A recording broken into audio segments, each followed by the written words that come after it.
Welcome, everybody, to another episode of the BTTB podcast. We have an amazing guest for you today. We got Olivia from Kansas City. She's Hey. she is a multi-time power lifter. She has been competing for a year, but lifting for 4. So we're going to get into that story. We're also going to talk about a crazy transition that you don't hear much about, going from powerlifting to bodybuilding and what sparked that and what her goals are for the future.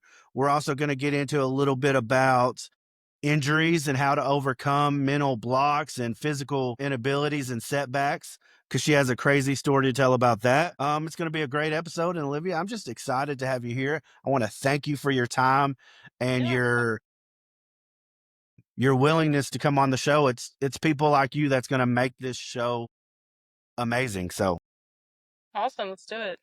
all right. Well, we're going to start off like we do every episode. We're going to give you a little bit of time to kind of tell your story, a little bit about kind of what sparked you into lifting weights, what that did for you as far as, any mental or physical changes that getting under the barbell did, any maybe hesitations that maybe prevented you from getting on the into the weight room earlier, or and then once we get that, we'll start into your competition history, okay?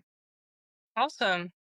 Yeah, so I started lifting when I was 13 years old. I had just graduated middle school, so eighth grade, the summer after eighth grade, I was They like, call that graduation. Like, you're just moving up a graduation. grade. Yeah, quote unquote. Yeah, I guess. I mean, moving from one building to another, I guess it depends on where you are. Yeah. Yeah. But I guess I started like going to the gym kind of in eighth grade, like during that year. But I was like I feel like a lot of girls do. They go to like get smaller and they want to like look cute and like you know the whole drill, you know. And then after eighth grade, I I just was want to tone. right. Yeah, we just want to be Yeah. like little cute little middle schoolers, like you know how they Okay. go. Who, who, so you learned about the gym in 8th grade from school? Yeah, kind What? of. And Okay. my parents had a membership to a gym, but we just never really went. And then, so what was that conversation like with your parents of saying, hey, I want to step this up. Can y'all take me to the gym? Because I'm assuming the gym wasn't next door or was within walking distance. So in 8th grade, you had to get rides. Yeah, yeah. So I don't know. Oh my gosh. I was very pestery about it. I would ask all the time after school. I'd come home, hey, can you take me to the gym? Like, can we go to the gym? All the time. My dad would actually go before school. So there would be some days that if I want to go to the gym, I'd have to get up at 3 a.m., 4 a.m. and go if I wanted to get a lift in before the gym. So I'd be going in the morning right when the gym opened and then go home and get ready for school, go to school, and then crash as soon as I got home. But from what I can tell, then you were persistent. You were Hmm. making sure that your parents knew that this was something you were taking serious. It wasn't like I asked once, I got told no, and then so I just gave up on it. Oh, never. So, yeah, like I said, this whole podcast is about pushing characteristics for success, things that everyone that is in this sport are doing or common air. And I think persistence, especially at trying to explain to parents something that isn't normal in kids, like wanting Sure. to go to the gym still isn't a normal trait, unfortunately, in teenage society.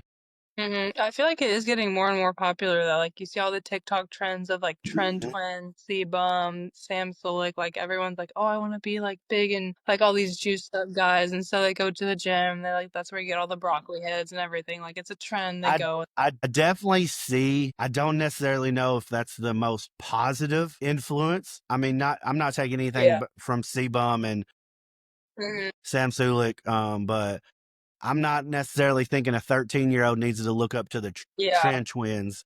I know. So I mean, but I do think yes, getting big and strong is getting to be cool. I'm just Hmm. scared that getting the ways to get there unfortunately are not through hard work and dedication. They're Oh, yeah. becoming, how do I get this quicker? How do I get this quicker? So, Yeah, but exactly. And then you get all these kids that like I know a couple 16, 17-year-olds that are on all these steroids like Rad 140, MK, all these test enhancers, TRT, whatnot. Yeah, it's a scary thing, especially considering at that point in your life your hormones are probably at, for men they're at their peak, so you don't need anything additional. And I just feel that, like I said, that influences can be good and bad at the same time. And I think that's what we're seeing in a lot of social media, unfortunately, right now. So that's why we're trying to bring us a different narrative, more, hey, you can achieve it, but don't do it the quick, simple way. Let's do it the actual long term, safe, Be smart with successful. it. Yeah. Yep. All right. So we're eighth grade, maybe a freshman. We're going to the gym regularly. What does that Mhm. training look like? Like we said, we were trying to get toned, as I love every 80% of women try to say when they first join a gym. What did that training look like? Like, how were you determining what to do every day? Was there a person you were following? Was there an app? What was driving those training sessions? No, it was winging it every day. It was your basic like gym girly cardio bunny, like treadmill all the time, and then like leg day every day with like a back day maybe once a week if I felt like it. You know, Okay, you know so how it goes. yeah, so definitely nothing strategic or even with a No, goal in mind. Okay, so we're doing the basic, the girl that doesn't know what she's doing split, mostly cardio, mostly legs. How long did that continue? that was majority of my eighth grade year until that after the quote unquote graduation. That summer, I was like, you know what, screw this. Like, because at that point, I was like gaining all the muscle from all those leg days, and you like see the scale and you're like, oh, like I'm only going up. Like, I'm not losing any weight, I'm just gaining my, like, why am I gaining any weight? And so then you're just like, you know what, screw it. Like, I'm just gonna go get jacked. And so at that point, I did a little bit more research, you know, like watched all the influencers, obviously didn't hop on anything or anything crazy, but started like hitting all the muscle groups, like push, pull, legs, split, whatnot. And I did that until I want to say it was like mid junior year of high school. And I made good progress, but I just had like my own, like I would do my own plans, whatnot. Like I would just pull information from different resources, kind Yeah, of put it all you've kind together. of Little, puzzle piece everything together yeah, and yeah, pray to God that it was yeah, somewhat exactly. good. Yeah. Yep, You said something that I want to touch. You mhm, noticed that the scale wasn't going down. Was yeah. that in eighth grade or freshman year? Was that a goal of yours? That's why I started was, you know, the whole like tone down thing. Like you go and you like look and you're like, I think I was like 140 maybe. And I was like, okay, I'm gonna get to 135. And then like you get up and you go like you build muscle and you get to 145 instead of 135. Well, Would you say that your physique looked like you had gained weight, or was it just the scale? no, looking back on it, I was like if I look at pictures of me in eighth grade now, I'm like, I'm so little. Like Mhm. it's just so crazy to me that like in my head I was so fat. Like, you know, Yeah. I Well, I was like think littlest. unfortunately that is a very common trait for teenage women. And I think the one thing that I wanted to point out is the scale is not 100% accurate about what your body Mhm. looks like, feels like, or is actually doing. Yeah, You made a good point that you were adding muscle to your legs, which wasn't allowing you to go down in weight, but your body actually looked like it was losing weight or being more how to, exactly. more fit looking, I should say, I guess. And I think that's a key point because I think one, of course, you were getting newbie gains from your legs. You know, you were working them consistently, so you know you were adding muscle, and that also probably meant you were eating a little bit more because any time of consistent workout, it's going to make your body desire food, and you weren't having the react or the you weren't having the outcome you expected. But Mhm. to me, it's because you weren't didn't know enough about what that was going to do to you. And I think that's a good point is if you go in there with a goal and you don't actually know how to achieve it, you're just winging it, you're Yeah. probably not going to get anywhere close to the bullseye of that goal. And then when you change goals, when you said, you know what, hey, I don't necessarily dislike what my body looks like right now. I'm having fun training like this. So let's go all in, is what I understood your Yeah. story to be. You did what? You started researching, you started realizing that, hey, I need more information to make better decisions on what to do in the gym. Yeah. So I just point that out because information is vital to any goal. If you don't know how to hit the target, you're just shooting blindfolded, basically. Yeah. So I wanted to point that out. We're starting to do better research. We're like, let's just go ham and get jacked. Yep. And how long did we do that? You said till your what year? It was the middle of, well, I got in the car crash the beginning of my junior year. Before the car crash, I was just doing like I had like an educated like kind of stance on like where to do like what movements, what splits, whatnot. So it wasn't like a bad like I put on good weight, but I was kind of just doing my own thing until then. Okay, you said something almost anti-feminine. You said you put on good weight. So you said you were around 140 your Hmm. freshman year, your junior year before the crash, after just trying to get jacked, as you eloquently said. What were you probably sitting at your junior year? Junior year, I want to say I probably I bulked up to 180. I did like a heavy bulk 180 in my sophomore year, and then I kind of cut down 5 pounds. So I want to say I maintained around 175. So you went from around 140-ish, let's just say mid 145 Mhm. to 175. Yeah. That's a 30-pound increase, or for the accountant in me, that's actually about 25 to 30%, somewhere in between there, percent increase in body weight. So I'm gonna Hmm. ask you three things about that. Yeah, go for it. How did you feel about your body changes?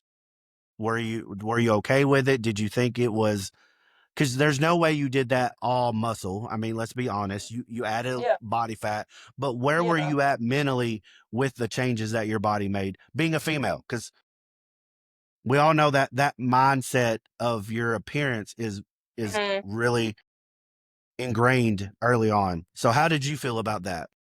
So I felt like the whole time it was kind of like a trust the process thing. Like it was over like how like the bulk was I took the bulk over the winter, and so it was kind of like those like hoodie on sweatpants, like nobody really sees like what you look like. And so I was like, okay, if I know that I'm gonna get something out of it, what does it matter if anyone thinks that I'm like chunky or whatever? Because I'm gonna like it's not a permanent thing. Like a bulk is gonna help you put on muscle, like gain good weight, like gain strength, whatnot, and then come the time that you cut, you're gonna look even better than before. So it's an investment. You're getting something out of it. You just have to trust the process. And so as long as I kept telling myself, like, trust the process, like it's worth it. You're like, All right, what was great answer. I think that everything good in life has some kind of consequence. No one, life doesn't, you don't win the lottery and that's the happy ever ending. There's always bad things that are going to happen. You lose family, or, there's, there's consequences to every good thing. And I mhm. think that your mindset on that was good. The second question I had, you said, which it might not come into fact because of your wardrobe, but did anybody else notice the change in like your eating, your shape? And was there any backlash from maybe your friends, your girlfriends, your boys at school, or anything like that, wondering what you were doing, or kind of picking at you, and, saying, what the heck are you doing? You're putting on weight. Yeah, actually, it was the funny thing because like people would like obviously my parents would be supportive of it, like they get like I explained to them what I just explained to you, like they get like the investment thing, but then like it'd be the people that are my age and the boys specifically that are like I think I benched a plate like my freshman year. That was the first time I had a plate. And so then like at that point the coaches started noticing. So they start like being like, "Oh, like this kid's doing this because whatever" to all the other kids. And so you obviously get attention from that. And so you've got all these like freshman high school boys being like, "Oh, like you're a man, like she's on steroids." Like even the Well, other you, day. you know why they're saying that? because they can't do it either. That's the Because they funniest can't thing. do It's a because play they yet. can't do it either. And then I'm like, why are you hating on me? Like you can't. Yeah. Like why are you hating? You can't do what I'm doing. I But will. no, I will. I I love it. want to. I want to point this out because you just said an amazing thing. Were there any boys though that were actually cheering you on, saying what you're doing is amazing, anything like that? Yeah, all the time.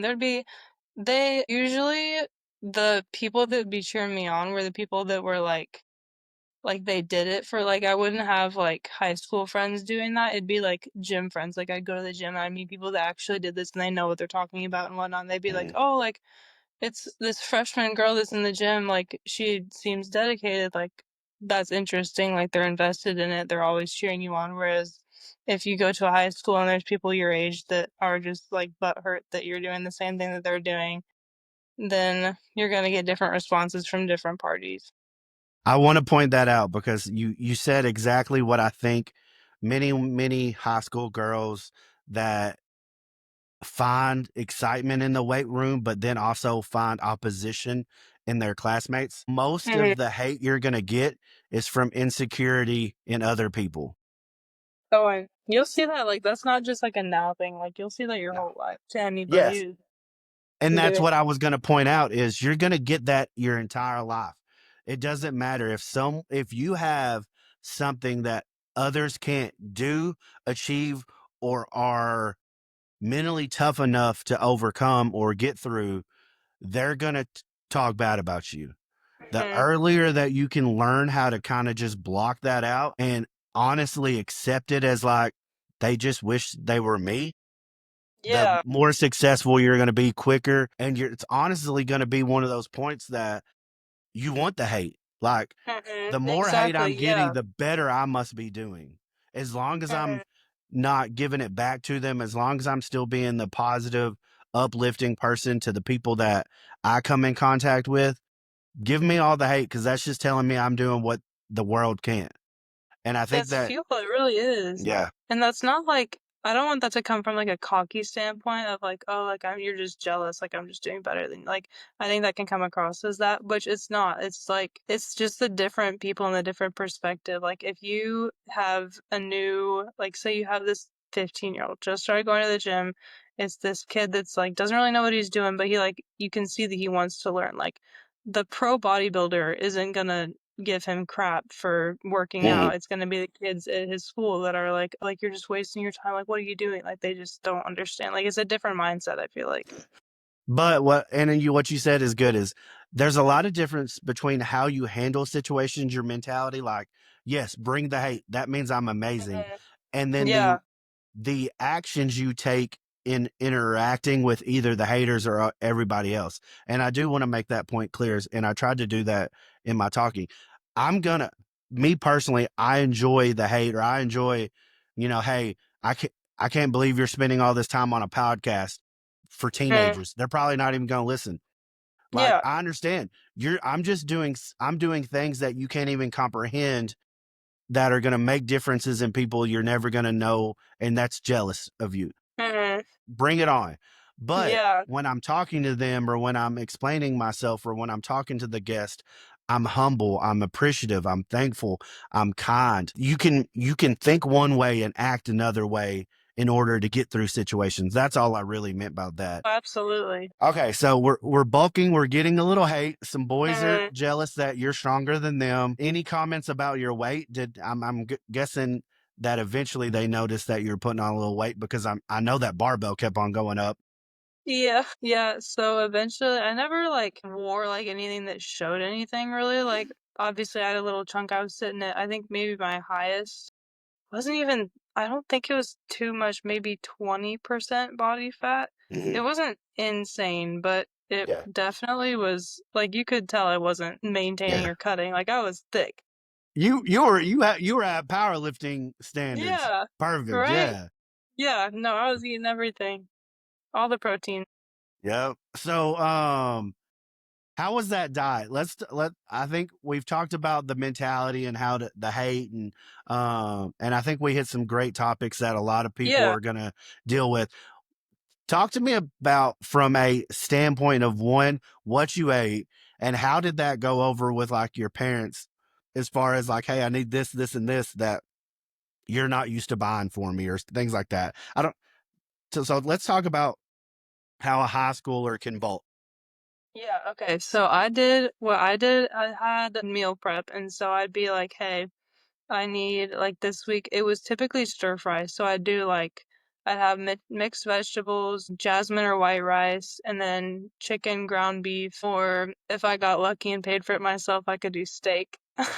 But my parents would never buy steak because it's expensive, which Hmm. valid it is. So it was usually chicken or ground beef or ground turkey.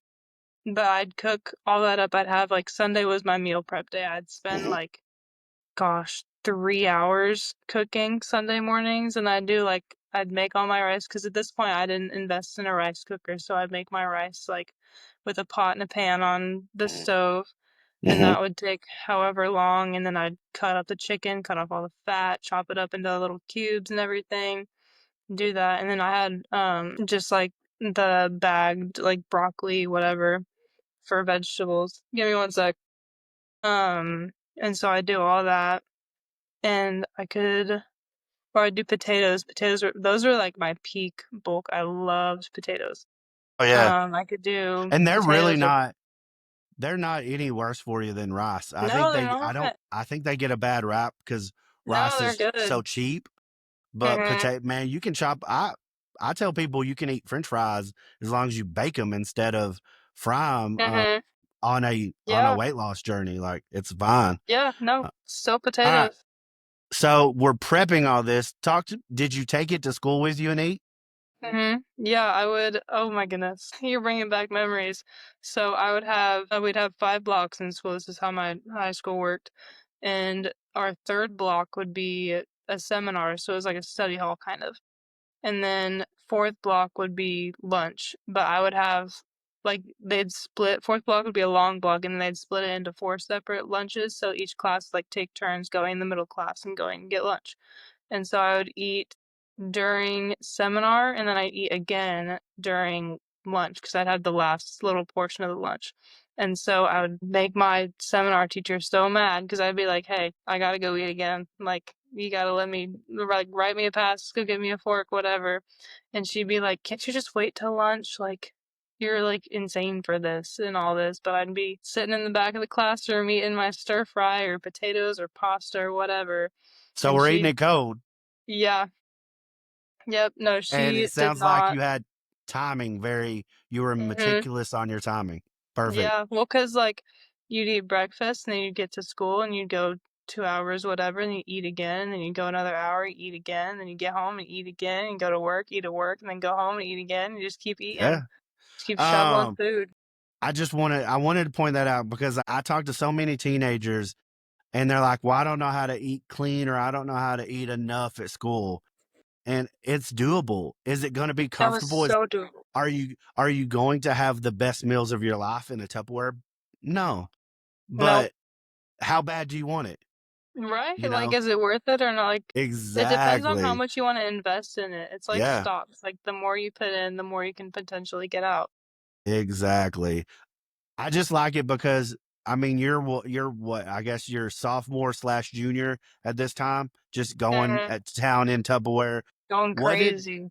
what did everybody think as far as classmates of you eating out of this Tupperware cold food all the time? They, well, they had microwaves, so I'd be able to heat it up, thank God. But So that they is loved it, very actually. that is not a common thing that people have. No. Now, like for lunch, you might have access to a microwave, but Mhm. like if you want to eat in between class or like during a study hall, like you said, Oh, you didn't like yeah, a lot of kids don't have access to heating it up. So I yeah. definitely I mean, recommend figuring. yeah, of course. I mean, there were times that she would like, I'd say my teacher, I'd piss her off enough to where she'd be like, "No, like you're not gonna go to the microwave and get your food heat up." So I'd eat cold steak Mhm. sometimes, which sucks. Cold rice is the worst thing Yeah. ever, I Yep. swear, but it's worth it. You gotta do what you gotta do. All But no, right. my classmates, as for what they thought, they loved it because eventually I got to a point where I could cook. Like I learned to cook pretty well. And so I'd have people like come up like, "Oh, can I have a bite of your potatoes? Like, oh, can I have some of your steak? Like, can I have some of your No, chicken?" I gotta have all these I calories. know, like I need all these kind. I'd have I to tell tell them. everybody, I will go buy you some food, or we can go to the Hmm. vending machine. You just can't have none of my But food. don't touch mine. Yeah, Yeah. exactly. I'd be like, I'd rather Yep. give you a buck and you can go downstairs, get Yep. yourself some chips or something. But this, I gotta get my protein in. And Yep. they'd be like, whatever. Like, Yeah. you're annoying. Yeah. I just don't understand you. Yeah, right. Like you're just so weird. And I'd be like, yeah, like that's okay. I'm cool with it at this point. Yeah, I get that with like water jug. Like I carry a water jug all the time. Um, so we're bulking, we're getting stronger, we're okay with our body changes, which I commend you for the just the mental confidence that you had as Hmm. a teenage woman. In your junior year, something crazy happened, correct? Hmm. I'm not gonna make you go into a lot of details, but just kind of just so the audience knows, explain how in as few details as you can how damaging that car accident was. Like, tell us how long you were, like maybe in the hospital, or kind of what you dealt with, a little bit about getting out, as far as what you were able to do, just so the audience can understand that it wasn't like you had a fender bender. Hmm. Yeah. So when it was like 2 weeks into my junior year, just started, I had I had worked this shift. It was like 7 a.m. on a Saturday. And so I had like, I think I went to the gym late that night and I got up early and I was on like 3 hours of sleep and I was driving to work and there was this truck going the opposite way and he needed to turn into a neighborhood that was on like my side of the street.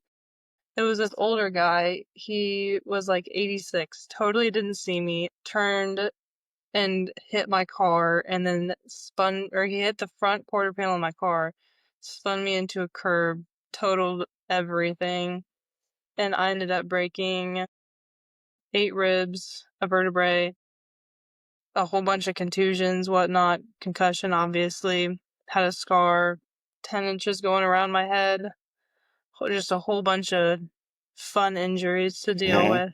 So I went, they took me to Overland Park Regional.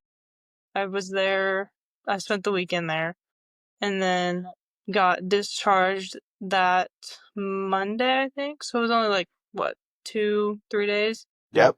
Got discharged there. I slept on the couch for at least a month because I couldn't like lay flat on my back because of all my Mhm. ribs that were broken. And so me and that couch bonded like crazy. It has curves from Mm. you laying. Yep, I Oh, understand. I know. That thing saved and I have a recliner in my room now because my mom felt bad because I was sleeping outside on the couch. And she's like, you need some privacy. And I was like, yeah, like, I don't really mind. Like, it was a comfortable couch. And so I came home one day, there was a recliner in my room. I was like, oh my God, you guys are so sweet. All right, so we're damaged. Did you have to do Hmm. PT or anything, or was it mostly just rib and Yeah. vertebra? I was about to say, talk us a little bit about kind of how long you did PT and what they focused on. PT took a while to get me into PT because they had some complications because they misdiagnosed a shoulder injury. But once we got all that figured out, I was in PT for 3 months. I did the first month was just regular like physical therapy, like your go-to therapist. And then after 1 month of that, I heard about a sports rehab facility that we have through Children's Mercy. So I went down there. They got me transferred over so I could start working on like rehab that's like focused towards weightlifting specifically instead of just like general like get you better. It was like more like weights and like Yeah. mobility, whatnot. So what was the main? I guess, was it shoulder? Was it back? Was it hip? Like The what were they main target? thing, Yeah. the main thing, so that goes into my shoulder injury a little bit. So I had a third-degree AC joint separation on my left shoulder, which would have required surgery if they diagnosed it when I was in the hospital, but they missed it. So instead of doing surgery, I um did rehab like specifically for the shoulder for Mhm. like picking up things. It was mainly like being able to keep my shoulder back because that joint, if you look, it's on the back of your shoulder. So my Mhm. shoulder like rotates forward. You can see it now if I have like a shirt off. You can see like my left shoulder sits a little bit higher than my right. You can see my bone kind of pointing out a little bit. But it was basically keeping that shoulder back without like having to focus on it, basically. Okay. So just strengthening that joint again. Yeah. So a lot of shoulder work. Mhm. How long did it take for your ribs to kind of get comfortable? Because I don't think people realize how bad a broken rib, much less multiple broken ribs, can be. Gosh. Yeah, anybody with it can even be one, and I'll feel horrible for you because like just breathing sucks. That's what I was gonna say. But Not talking yeah. about just moving; it's just Mhm. taking a breath. Right? Expanding that Yeah. rib cage out. No, even laying down, like I'd have to like prop a hip up in order to be able to like get a full breath. So we're out. You talked about PT, almost 3 months. Talk to us about like, I guess during that mentally tough time, did you think you were ever going to want to lift weights again? Where was your mindset about, I guess, the passion you had for the things you were doing, and then unfortunately just getting smacked in the face with a tragedy? What was your mindset then? And like, what were you, I guess, other than wanting to get better, what were you looking forward to when, if you thought better was even possible? I was dead set on getting back into the gym. You can ask literally anybody because I'd ask people for rides to the gym because obviously didn't have a car. Mhm. So I'd be asking for rides and I'd get all the pushback of like, no, like you're still healing. And this like it was like a month after, like right when I was able to get back on my feet and like keep moving. Like as soon as I could walk around the house, I was asking to go back and like use the excuses, oh, they do like rehab and whatnot. And I'd go like, I'll only pick up the pink weights. right? Yeah, the little ones for the babies. Like I'll be in the kids section, I promise. But no, I'd go and hit. I had my knees were kind of messed up, but I was able to recover that pretty quick. So I'd go and hit legs and do like curls or whatever I could without like messing up my back or whatever, shoulder too Mhm. much. But I I was always pretty dead set on like the bone that broke in my back. I had one bone fracture in my back, and it was less than a millimeter away from like the line of paralysis that they draw. And so if it was, I think it was 1 inch to the left, or like 1 millimeter to the left, then I would have been paralyzed. And so I was like, okay, I'm not paralyzed. Like I'm good, right? Like I can still go back and do whatever. Like if I can walk, I can lift. So Mhm. I was always like, it was never really a worry that I wasn't gonna lift again because I don't know, it's kind of like what I do. So You weren't letting it. yeah, there's no me without lifting, like, it's a two-way thing.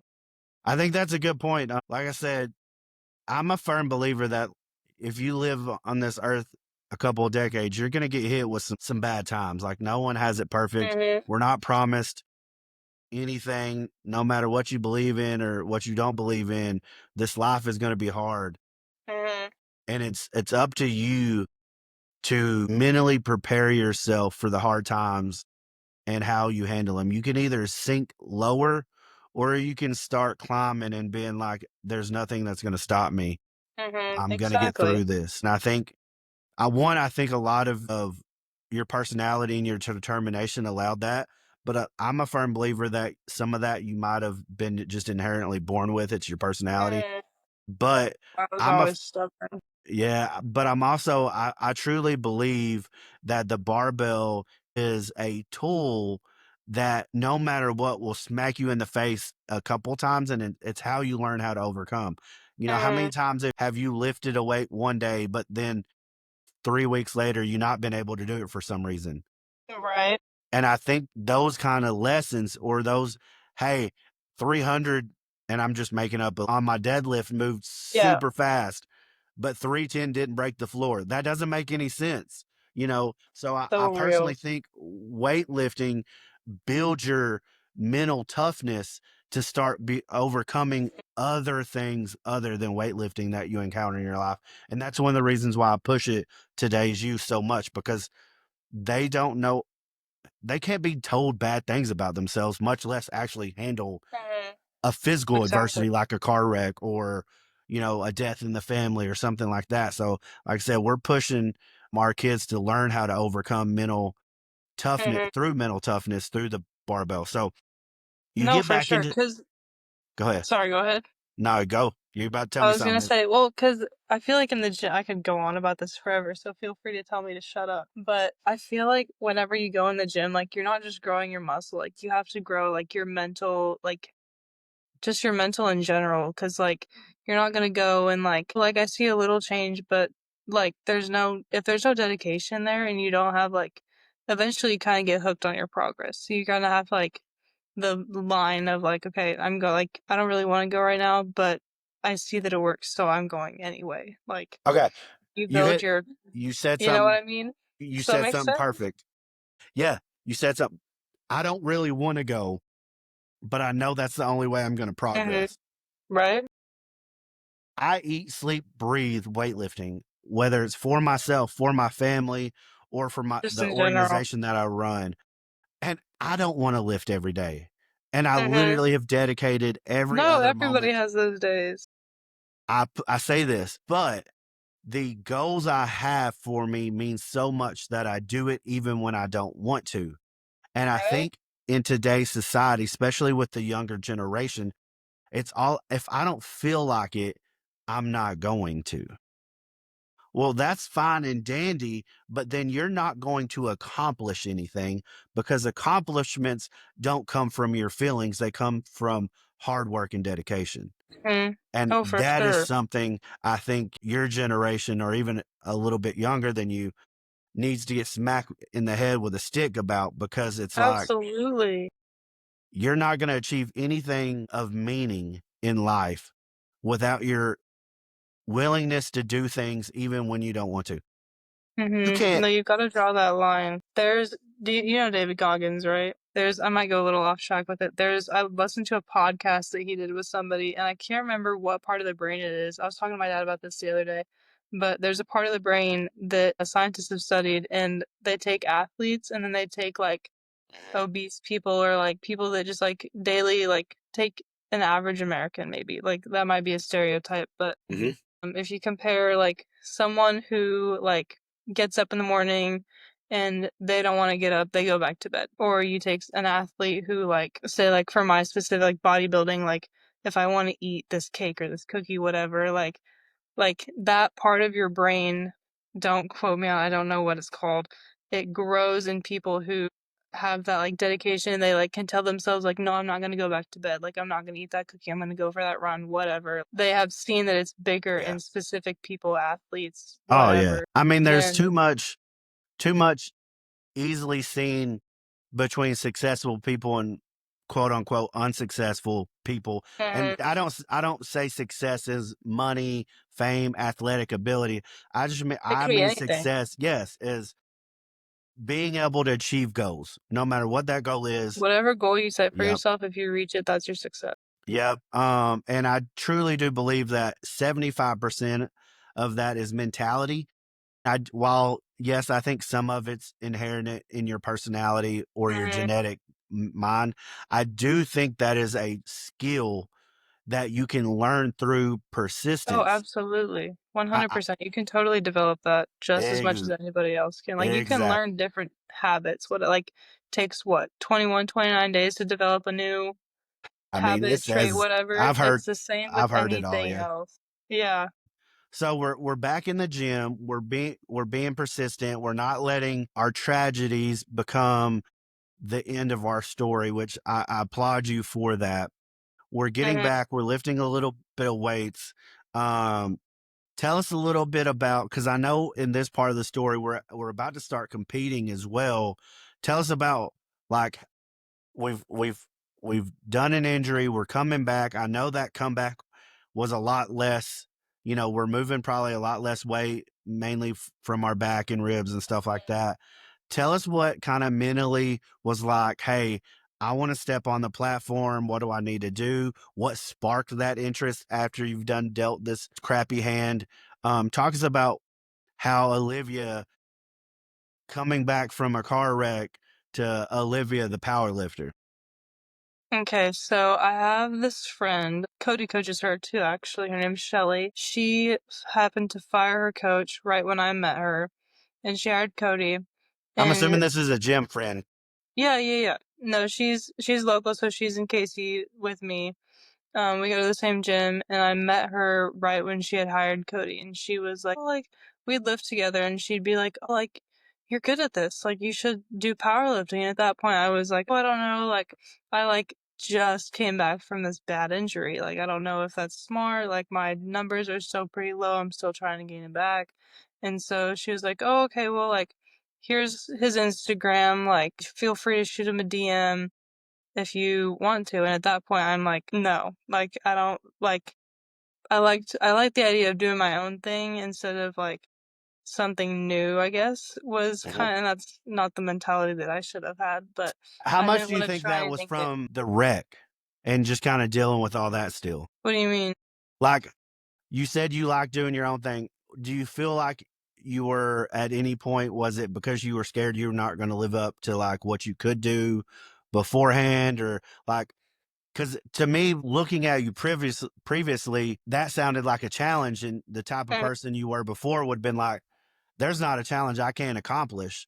So Okay, to okay, have yeah, I some see what you mean. hesitation, what do you feel like that was partially from kind of dealing with the tragedy that you had been, or was that just where you're at mentally? Like, I'm just trying to understand, because a lot of people get scared to compete because of certain reasons.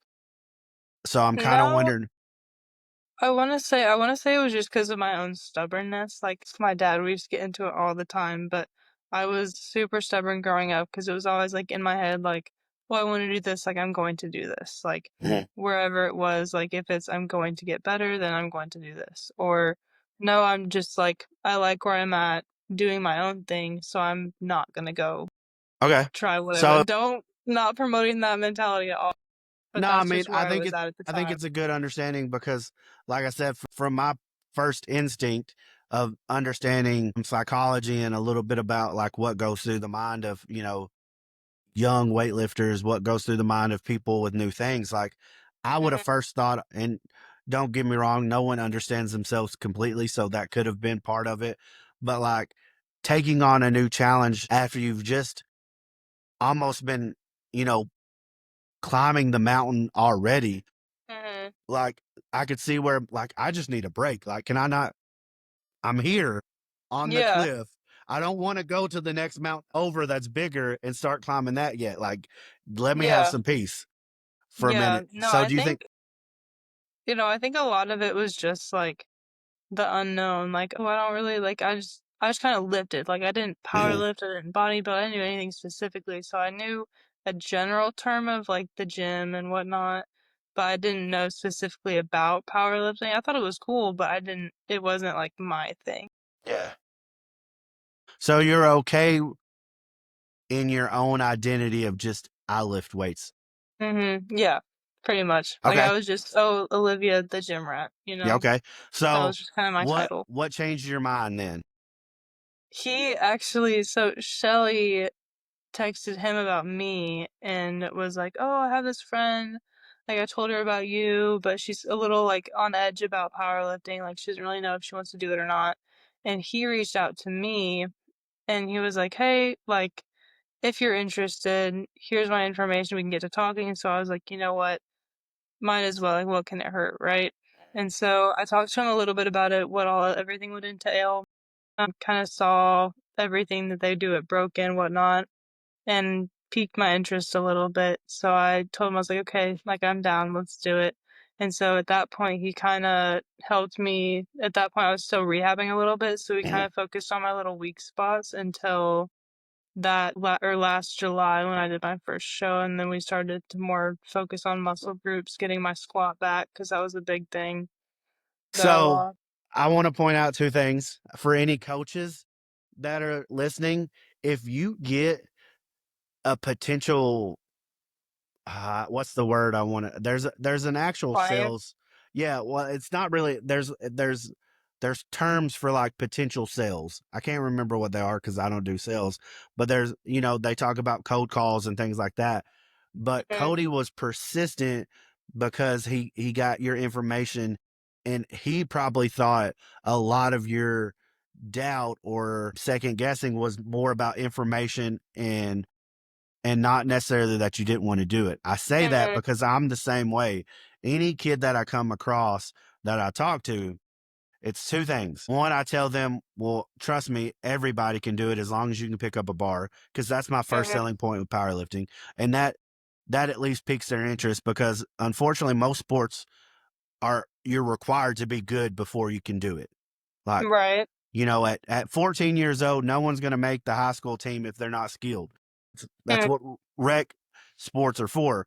Powerlifting is so different because as long as you can hit the standards with a empty barbell, you're good. Mhm. Right. 95% of people can do that. Mhm. Squats, maybe, maybe have the time to train for that, but most people can do two of the three lifts automatically. Mhm. So I let them understand that. And then I tell them, hey, if you have any questions, call me. Here's my number. Here's the contact. Don't hesitate to.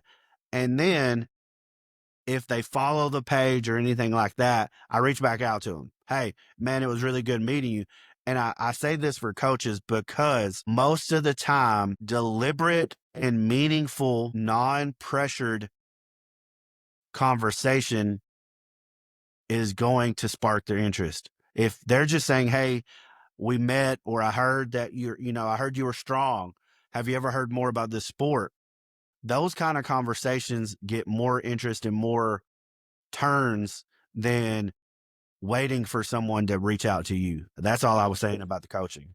All right. So Cody's rehabbing you. Obviously, what he did sold you.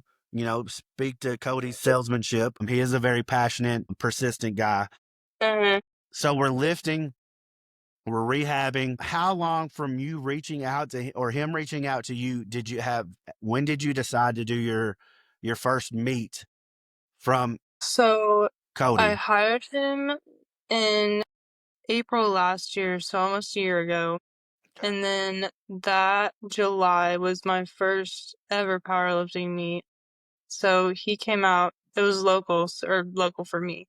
He came out to KC. He drove all the way there that morning, actually, which I was shocked at. About a But 3.5 hour drive, I think. yeah, in the Right? morning, and he got there by like 8 a.m. And I was like, dude, what are you doing? Do you know Like, what? So I've gone to a couple of your meets. I've been at, I know mm, was, you know what time I usually have to leave to get to theirs to just sell merchandise?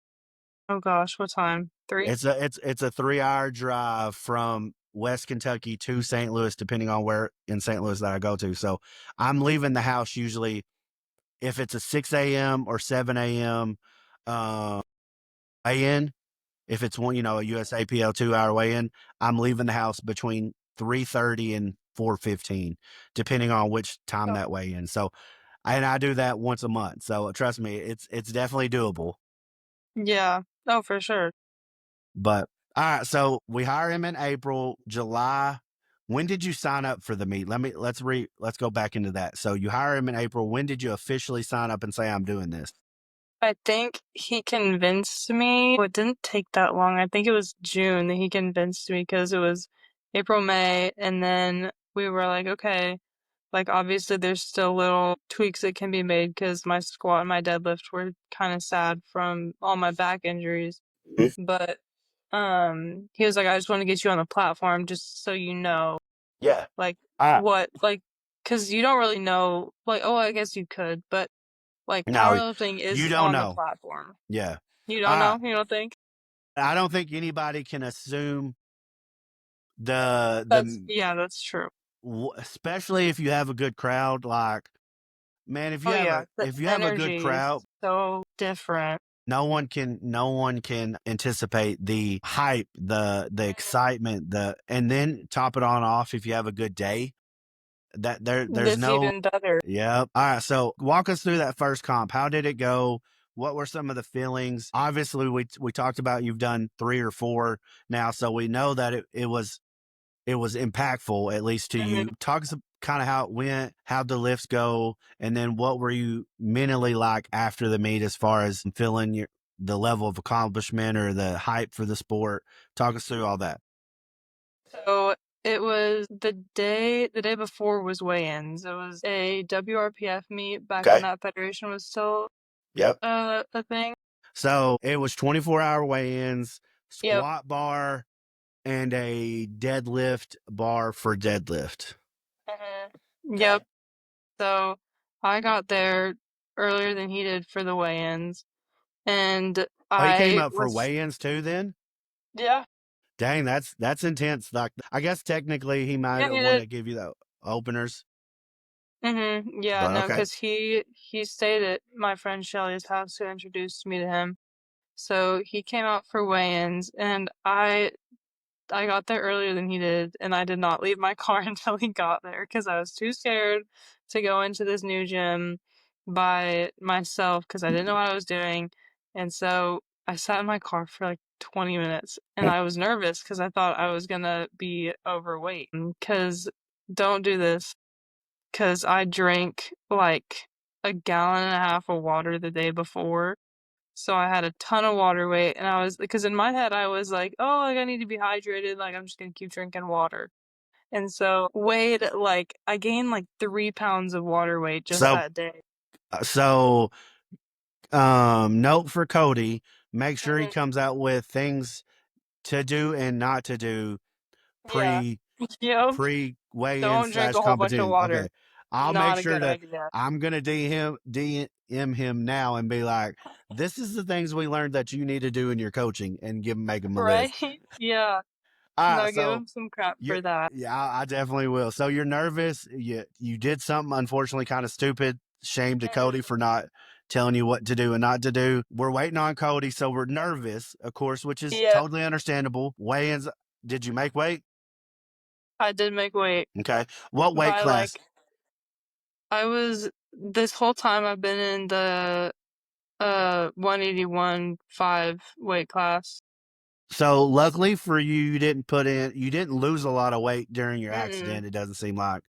Well, I did. I lost like 15 pounds, but gained it back relatively Yeah. quickly. It wasn't. Well, I wanted to point that out because I feel like a lot of people, and I can attest to this for as busy as I get, there are some times where, like, I'm just coming off the flu. I had it in January and it rocked my world. I lifted 3 times in 4 weeks. Oh, First week and a half, 2 weeks were horrible coming back from it. By week three, I was at like 95% back in my strength. Everything felt back to normal. Like most setbacks don't take near as long as you think they would to come back to full yeah. potential. Now, No, granted, you get it back quick.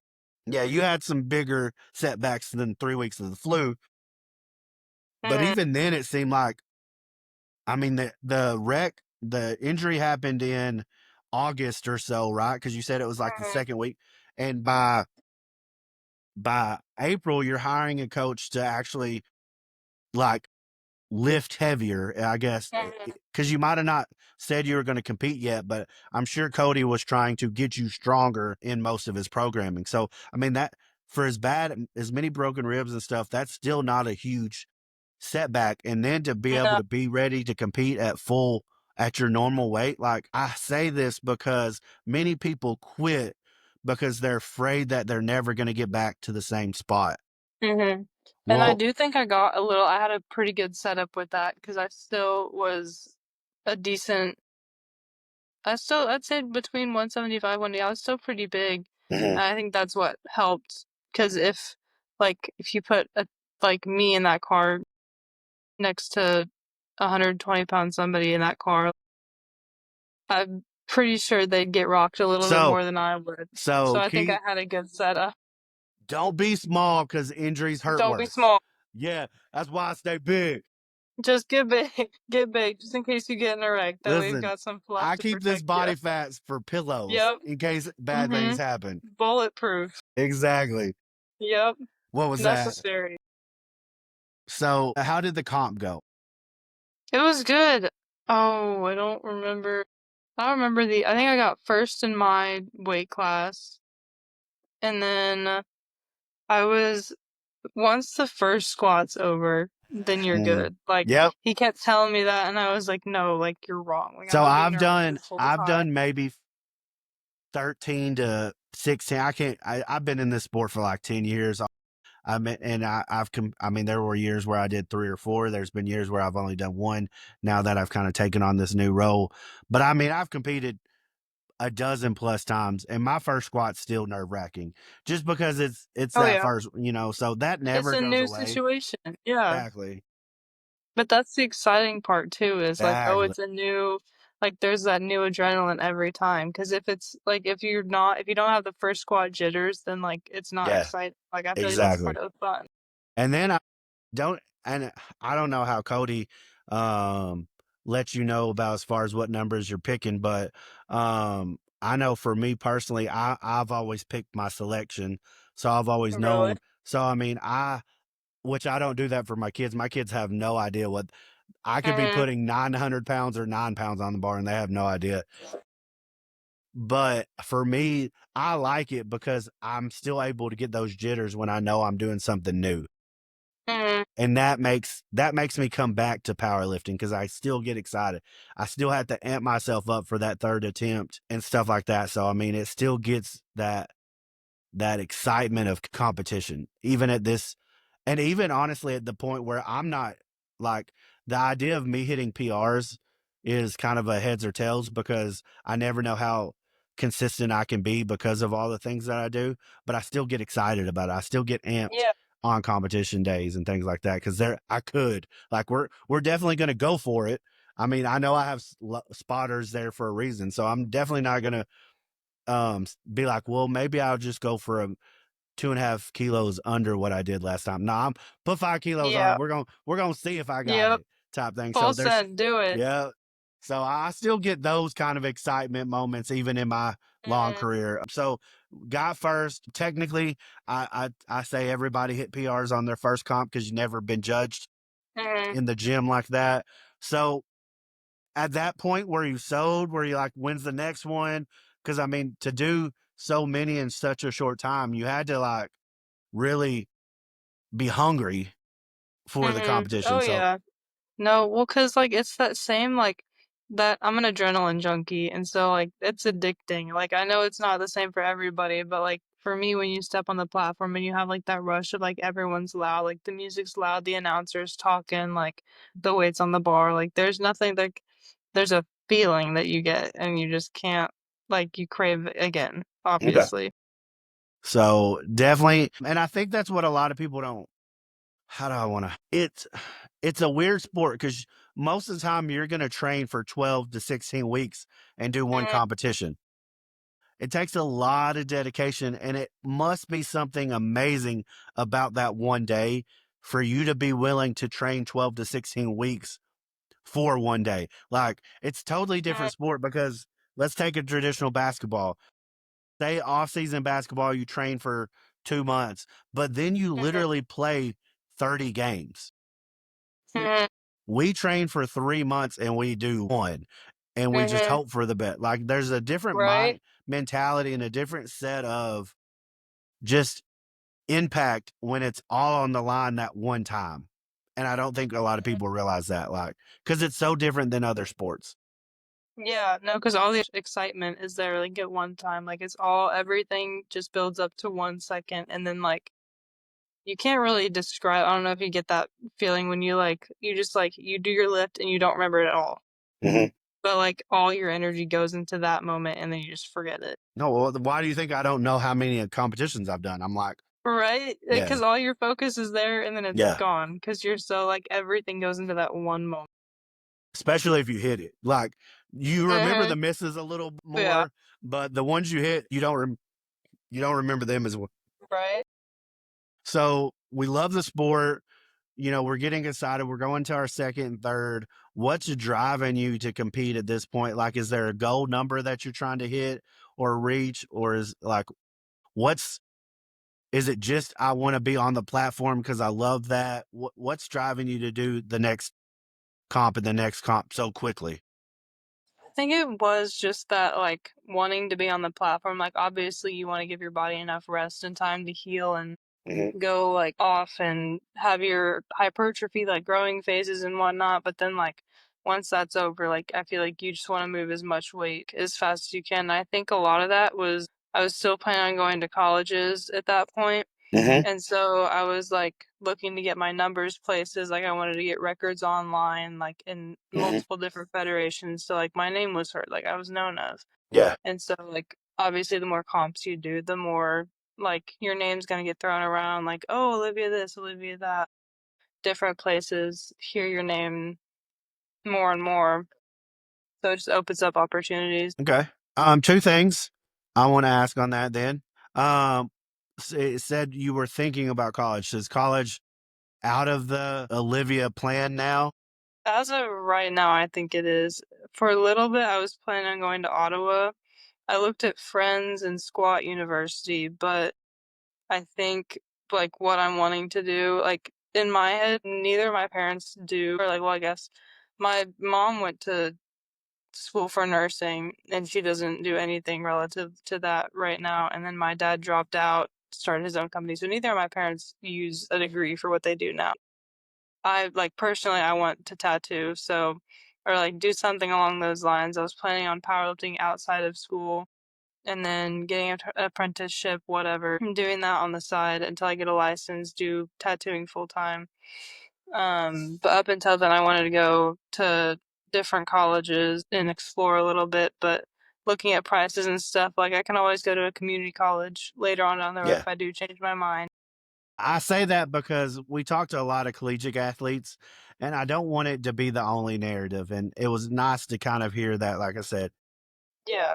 with your strength at your size, you could have probably got a decent scholarship to some of these places. Mhm. But if your heart's not in the actual academics, why waste that money? If I mean, Exactly. so I mean, I just say that because, like, while yes, this is strength focused, life decisions are important. And, I want people to understand that every path is different and you don't have to do what the other people are doing just because they Oh, did it for that way. sure. So it was a Yeah, good, did you hear of sorry, what no, it's so, like I said, I was just excited when you talked about that. We could hint at, we're not going to make a big deal out of it, but college, even college powerlifting is not going to be for every great powerlifter. yeah.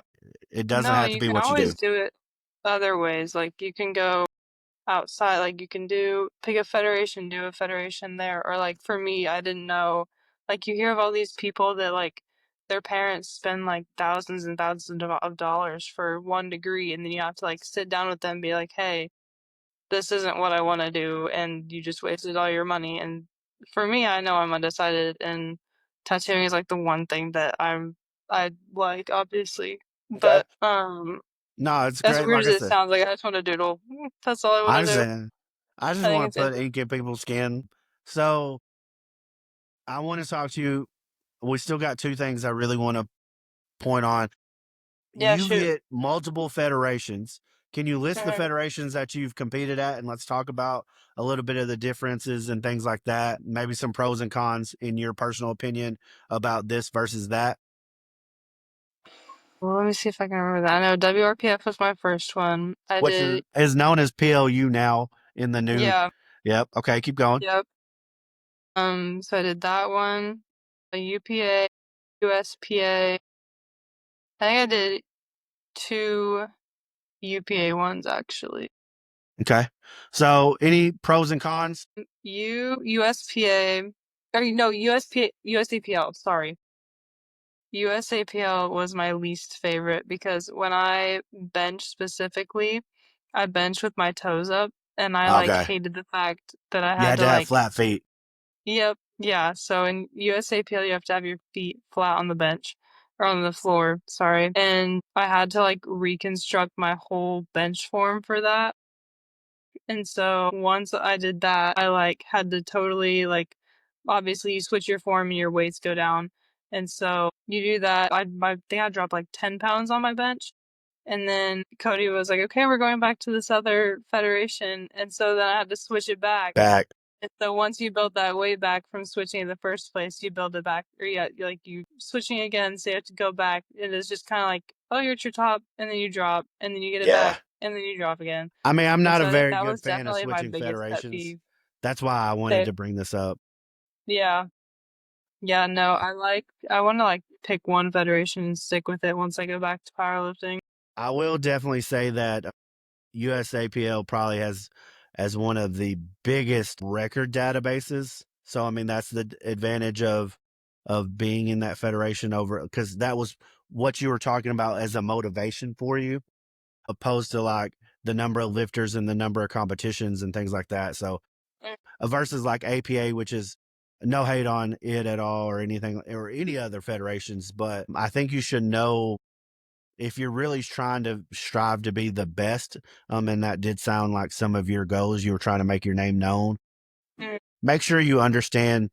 Like I say this because there's a lot of national as the federations multiply and like they have in the past 2 to 3 years. It's really easy to go to a federation, become a state record holder when it's their first meet. Like yeah. if you're really trying to be the best, I point this out because I want people to be humble and understand that while you might have a certificate that doesn't make you the best in that state yet, go compare Mm. yourself on bigger databases. Go to what is it, openpowerlifting.com or and really see where you place just so you can keep a level head. Oh, sure. So other than the bench roll, did you see any differences? So I'm hypermobile, so my knees go backwards when I lock them. Uh-huh. And I remember being so embarrassed because I went up for my first squat and Jay was one of the judges and she goes, lock your knees. And I was like, what? And she goes, lock your knees. And I was like, what? And she goes, re-rack. And they like re-racked the whole way. And I was like dumbfounded. I was what did I do? And Cody goes, you have to like lock your knees. And I was like, they're hypermobile. Like they go backwards if I do that. And and so I was like, okay, like I'll do it if you want me to do it. And then like I get up there and I lock my knees and they go backwards and everybody goes, ew. So I guess you didn't have knee sleeves on then? No, I did, but you Oh, can you can still still see see like it? Okay. my knees literally go like that at, Okay. at an angle. It's fine. But you just hear all these like Yeah. in the crowd. I've seen that with like some shoulders and elbow weirdness too, Hmm. like Yeah. because elbows are notorious for that as well on lockout of your bench. So I just point that out because, like I said, I participate in 3 or 4 different federations. I'm definitely not a federation snob by any means, even if I Hmm. did sound like that while ago on state records. That's more about I hate people that think they're the best when they Yeah. only compete one of one in federations or meets that don't have any competition. Like I'm just a firm believer on keeping humble and Hmm. but for most people, the best federations to start in is the one closest to you. So, like I said, Hmm. don't wig out about what you see online or who this lifter that you follow is lifting at. Look for a local meet in your area. Talk to the people putting it on, and go from Hmm. there. So the last thing I really want to the last thing before I get into the last thing is your transition to bodybuilding. What caused that? What are you doing with it? I know you can't predict what you're going to do next. You might have a goal now, but talk us through like how that prep has been going. What made you decide to do this after so many powerlifting comps? And then what your plans on after the bodybuilding show, which is in only like 40 days or less, like Hmm. 36, 30. Oh, yep. Okay, go ahead. Tell me a Yep. little bit I've about got that. So I'm 5.5 weeks out right now, but the gym that I go to in KC, um, they've got everything, but they have a lot more bodybuilders than anything else. So all my friends that I meet there, like they all like compete. They've got a lot of like pros that go there. I say a lot, it's like five, but um, still a decent amount. And so I'll talk to Especially them if and be they're like, with oh. you at all time, like if Yeah, y'all lift at the same exactly. And time. so they're all like, oh, like you should do like even when I had just started powerlifting, it's all like, oh, like you should do bodybuilding, like you'd be really good in wellness was always the one that people really wanted me to do, and Mhm, I'm not even doing that now, but everyone's like, oh, like you have legs for wellness, like you if you mhm. leaned out, you have such a good figure and whatnot. And just like I was always like little comments to encourage me to do it. And so I think it was close to my last comp in December and I had this friend that brought it up again. I was like something got me thinking. I was like, what if I did? Like maybe I should. And so I talked to more and more people about it. Like, how does it work? Like, just trying to like, because obviously, like, I'm a powerlifter. I don't know anything about bodybuilding. I still don't know anything about bodybuilding. And I'm doing it, but but I like kind of like tried to figure out. like how it would work if I did do it, and I kept asking questions like, as a hypothetical, if I did this, how would that go to multiple different people? Got a little more interested in it, found a coach that isn't local anymore. He moved to Delaware, but um I knew him at the time of the wreck, and he kind of helped me with a little bit of rehab stuff. So I reached out to him, and I was like, again, I was like, as a hypothetical, if I did bodybuilding, how would that work? And he like ran through like what meals would look like, what cardio would look like peak week, how everything works, kind of explained it to me in bits and pieces. And I was like, what if I just like locked in for like 5 months? There was a show that my friend was doing, and it was like 20 weeks out from my last powerlifting comp that I did.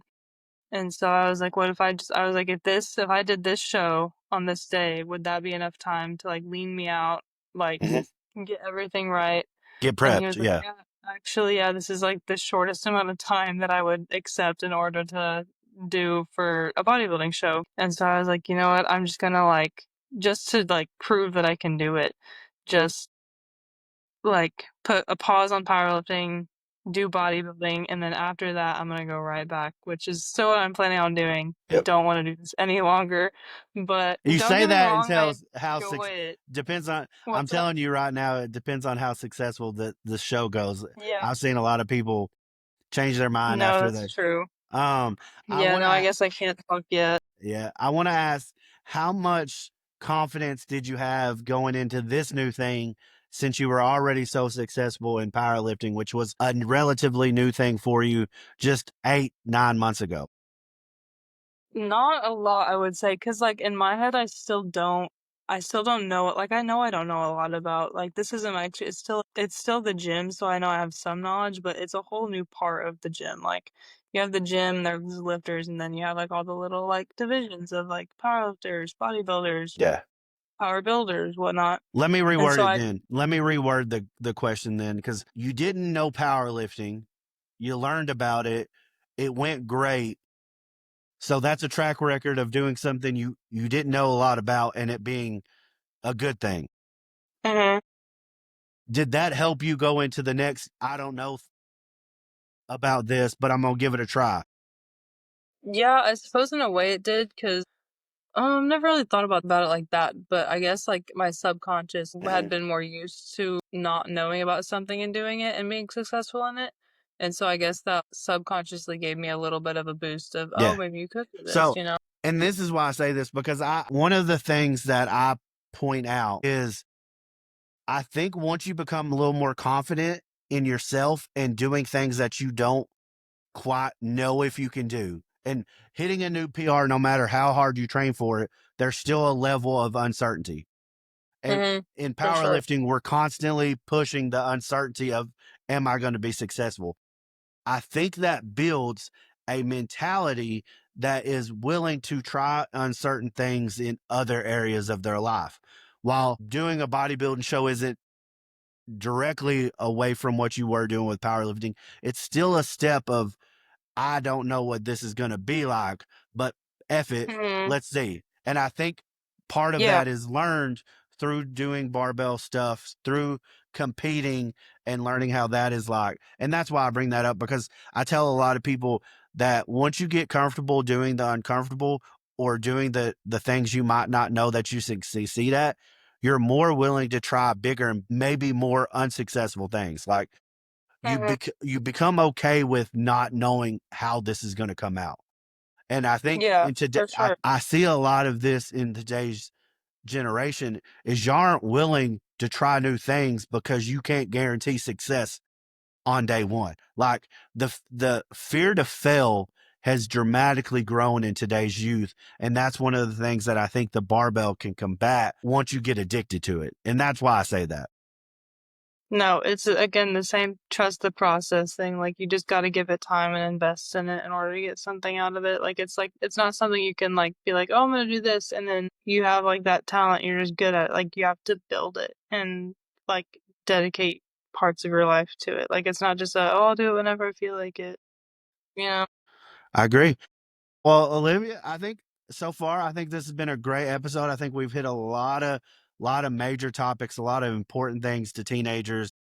Your story has been off the off the charts impactful. I mean, you've come through a lot. You're doing even new, more exciting things. Well, I shouldn't say exciting. Cheating and doing or not cheating on a diet and doing cardio is not my definition of excitement at all. But Yeah. you're testing the waters, you're doing new things, and I Mhm. think that can be something that can inspire a lot of people. So I end every show with two questions. Mhm. And I think this is where my whole point of this podcast has been.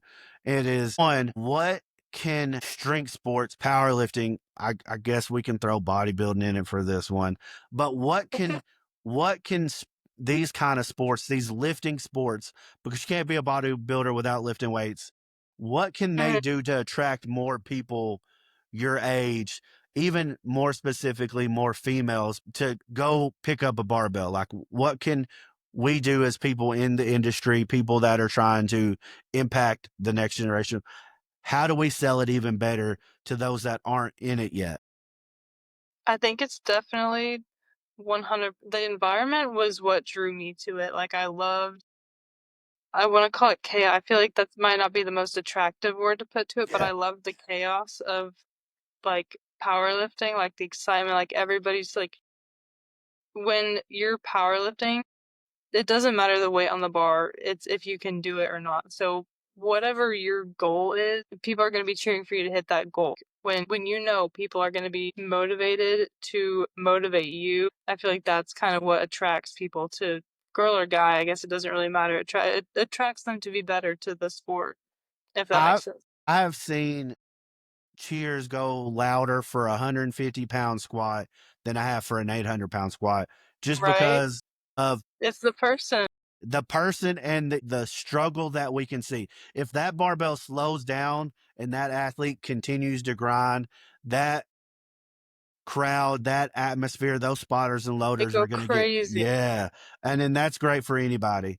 All right. I think that's a great answer. I think, and sometimes I think powerlifting's doing a lot better with that. But then I also think like, I'm a firm believer. Like, I think we got to have a conversation with every crowd before the show and be like, listen here, I'm gonna start like throwing water balloons at y'all if y'all don't get hyped for these athletes because they're pushing their, Right? yeah, like there's That's got to, genius. because I do feel like the crowds, because there's so many new lifters in the sport, they don't know how to react, and Yeah, we don't have enough veterans going to all these shows to kind of teach the crowd like, no, get loud, like get real loud. It's better for the athletes. absolutely. All right, No, so 100%. that's a great, it's what honestly drives me to still want to compete because I Mm, love just being in that atmosphere. I love participating. I don't know if you've actually heard me or seen me at a lot of these comps, but I cheer on everybody. Like I know what that impact is mhm. like.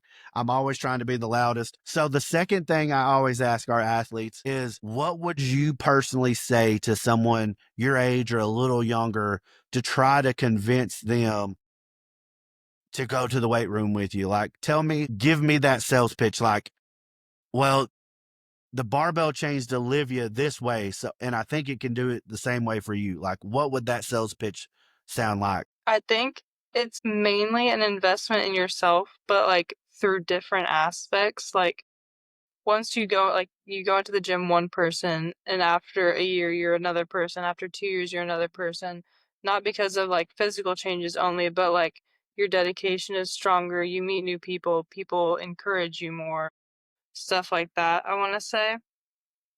Does that make sense? Yeah, no, I don't totally. know, that was a And short answer. well, here's It's an my thing. investment in yourself, really, you get a lot more out of it than you think. Yeah, I'm gonna push back. How many people start going to the gym because they're not happy with themselves? So So what did you just my what gosh. the thing that you just sold everybody on is the fact that you were just a witness or a whatever you want to call it, as if you continue to go, you will not be the same person as you were. Mhm. And I don't think people always understand the dramatic changes that they can go through if they just give it some consistent time and effort. So I think that was a Absolutely. great concept, great story, great sales pitch. Well, thank you again, Olivia, for your time, your story. Of course. Thanks I for had a great having me. time. I will be sure to link all your socials to this. Make sure we follow along. I doubt this is released before your actual bodybuilding show, so good luck at that. It's okay. Thank you. However, I look forward to more on the platform in the future because that's what I You'll love. see me. So, and I will be sure to give Cody some hell for you drinking that gallon and a half before the day That will. before weigh-in. Thank you, Olivia, for your Yep. time. I'm so glad to have you Awesome. on the Thank you. podcast. Yep. As always, stay strong, audience. Thank you. That's